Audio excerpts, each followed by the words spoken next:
આજે કરી લીધી અશ્વ સવારી અને આવી ગયા મેલડી માતાના દર્શન કરવા. જય માતાજી મિત્રો. સવારમાં આવી ગયા કેસરિયા બાલમે અને ત્યાં મળી લીધું પ્રકાશભાઈને અને પછી વીરપાલસિંહે ઘોડીનો સામાન કર્યો અને અમે બધા નીકળી ગયા અશ્વ સવારી કરવા માટે.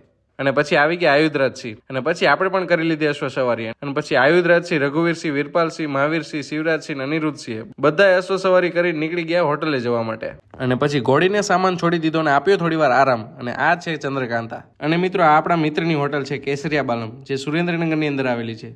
પછી ઘોડીને નવડાવીને થોડી વાર ત્યાં બેસીને આવી ગયા ઘરે અને બપોર પછી નીકળી ગયા મેલડીમાના દર્શન કરવા માટે. આવી ગયા લીમડાવાળા મેલડીમાના દર્શન કરવા અને પછી ત્યાંથી આવી ગયા મામાદેવના દર્શન કરવા. અને પછી હું દર્શનભાઈ અમે બધા આવી ગયા રાજપર રોડે, જ્યાં આપણે આપણા પહેલા શોર્ટ મૂવીનું શૂટિંગ કર્યું હતું, જેમાં આપણને ખૂબ જ સારો એવો રિસ્પોન્સ મળ્યો છે. ત્યાં આવીને આપણે મેલડીમાના દર્શન કરી લીધા. અને આ છે ભરત દાદા, જેમની વાડીની અંદર આપણે શૂટિંગ કર્યું હતું. અને ત્યાં થોડી વાર બેસીને ભરત દાદાને આપણું શોર્ટ મૂવી બતાવીને આપણે નીકળી ગયા બીજા મેલડીમાના મંદિરે. આ મંદિર પણ આપણે આપણા શોર્ટ મૂવીની અંદર લીધેલું છે. બસ ત્યાં દર્શન કરીને નીકળી ગયા ઘર તરફ જવા માટે. અને દર્શનભાઈ તો ફૂલ તાનમાં આવી ગયા. અને પછી ગણેશજી અને ચરમાળિયા દાદાના દર્શન કરીને રાત્રે નીકળી ગયા નકટી વાવવાળા મેલડીમાં દર્શન કરવા જવા માટે. અને ત્યાં દર્શન કરીને થોડી વાર બેસીને આવી ગયા સોડા પીવા માટે. તો આવો કંઈક હતો આપણો આજનો વ્લોગ. મળીએ બીજા વ્લોગમાં. જય માતાજી.